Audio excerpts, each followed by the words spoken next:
Hey guys, we're back with New Answers lesson number 12. What really happened to the dinosaurs? So, to start with, let's just say that dinosaurs are used more than almost anything else to indoctrinate children and adults in the idea of millions of years of Earth history. Okay, and remember, we continue to keep talking about there's two ways of thinking: the Christian worldview or the secular worldview. So we're going to look at it from both aspects again, like we have been. So the Christian worldview is starting with the revelation from God, the Bible, as a foundational to all thinking, including biology, history, and geology. Basically, we should take the Bible and apply it to the sciences and history and geography and geology and everything else. So let's try to do that with the dinosaurs.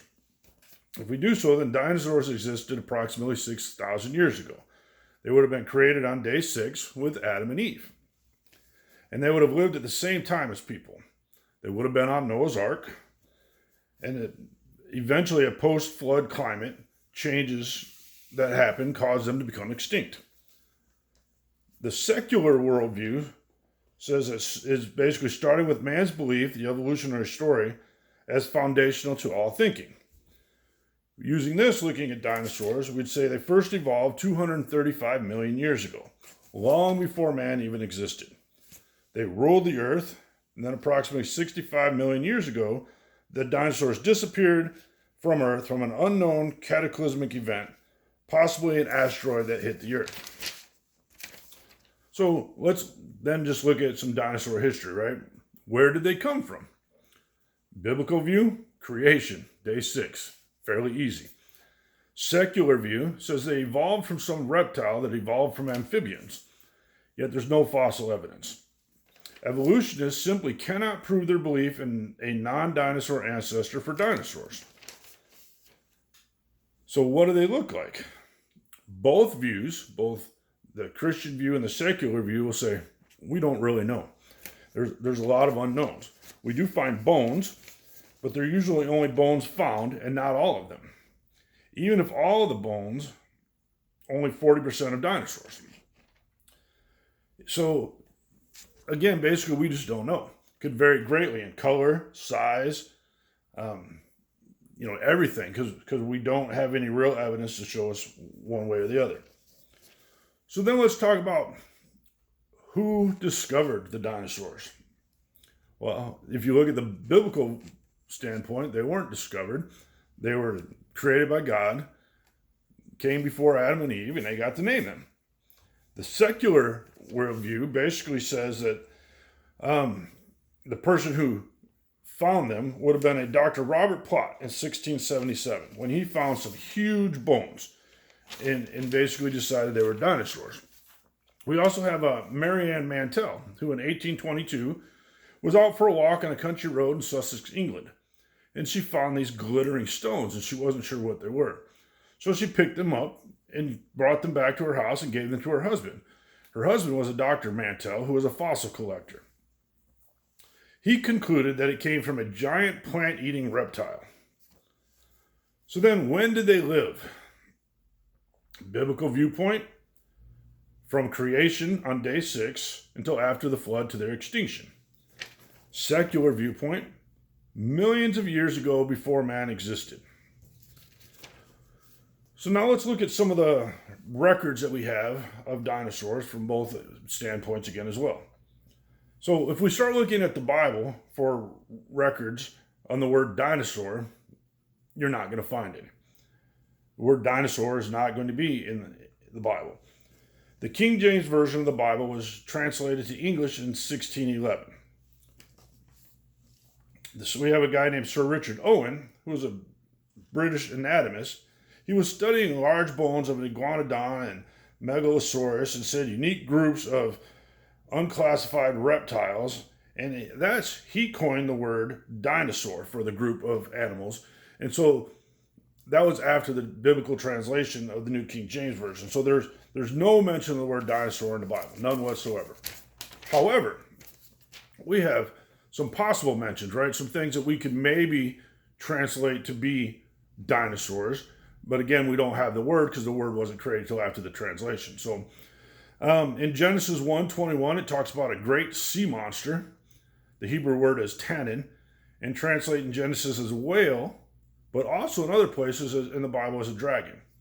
In Psalm 74, verse 13, it talks about dragons in the water. In Isaiah 27, verse 1, it says to slay the dragon in the sea. Job 41 talks about the Leviathan. In Isaiah chapter 30, verse 6, it talks about a fiery flying serpent. And again, back in Job chapter 40, it talks about a behemoth.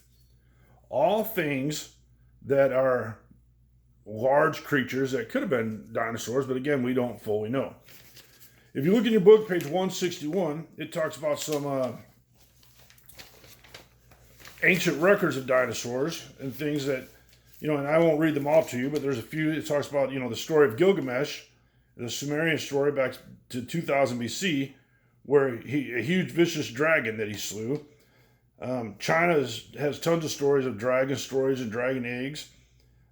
England has some stories. Ireland has some stories. And as late as the 1500s, a European scientific book listed several living animals that we would call dinosaurs.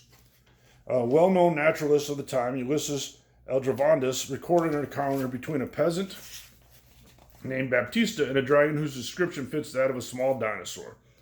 The encounter was on May 13, 1572, near Bologna in Italy, and the peasant killed the dragon. So there are records of dragons and possible dinosaurs throughout our history. We just don't know. I believe that they're there. I mean, it's believed that they were there. They're just not here any longer, probably.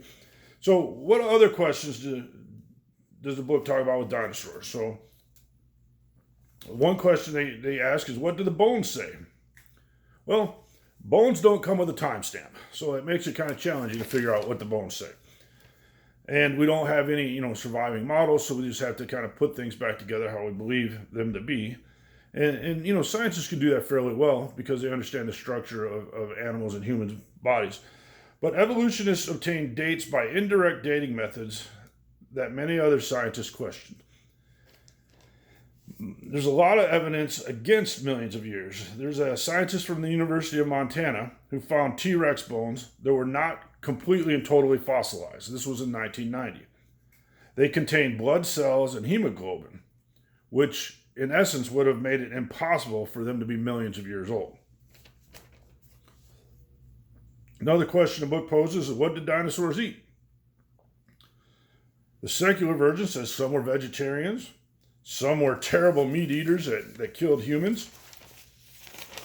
The biblical standpoint would say that initially all animals were vegetarian before the sin of man that caused, problems and sin changed everything, where the animals then were killing each other and eating each other. So both philosophies will say that they're both vegetarian and carnivores. So next question, why do we find dinosaur fossils?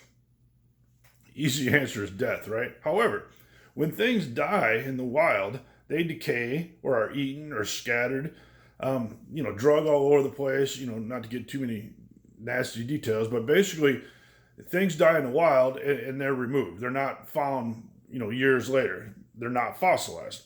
In order for something to be fossilized, it needs some type of catastrophic process or event to occur. Organisms must have been buried quickly, something like that, to cause them to be preserved and fossilized. And some of the things that could do that would be a global flood. Okay, so if there is a dinosaurs and the Bible is true, how did these animals fit on the ark? Well, as we've talked about in other things, you take the small animals. They could have took the eggs, which was the largest egg was about the size of a football. Or they could have took young dinosaurs, very small dinosaurs, that would have fit easier on the ark, like they would have other animals. So, extinct or not? That's the question, right? Animals, to include dinosaurs, have become extinct. This could explain why we don't see them. And then, we have some animals that we only think to be extinct, and they find them again later. I'm not saying we're going to find dinosaurs or anything like that, but the question or the the point is that ultimately we don't know. We haven't seen them. We don't see them. But, there's evidence that shows sometimes we think things have been extinct for very long periods of time, and then we find evidence to the contrary. So in conclusion, I have this question for you. Last question for you. What does it matter? Who really cares if dinosaurs lived or didn't live, or if they're millions of years old or just a few thousand years old? So from our biblical standpoint, this is the reality, okay?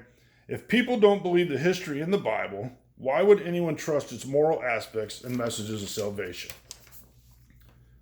If we accept the evolutionary teachings on dinosaurs, then we must accept that the Bible account of history is false.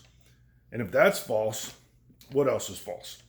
If the Bible is wrong here, then it's not the Word of God, and the rest of it can be ignored.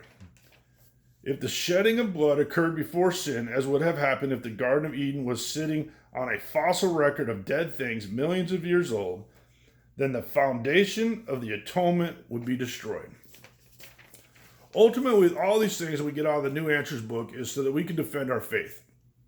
In order to do so, we must have answers that are appropriate answers and understand why they're important. And like I said, in this case, in a lot of these cases, the importance is whether you believe the Bible or not, and you can't pick and choose parts of it to believe. It's either all true or none of it's true. And that really is where the bottom line of it. Thanks. Have a great day.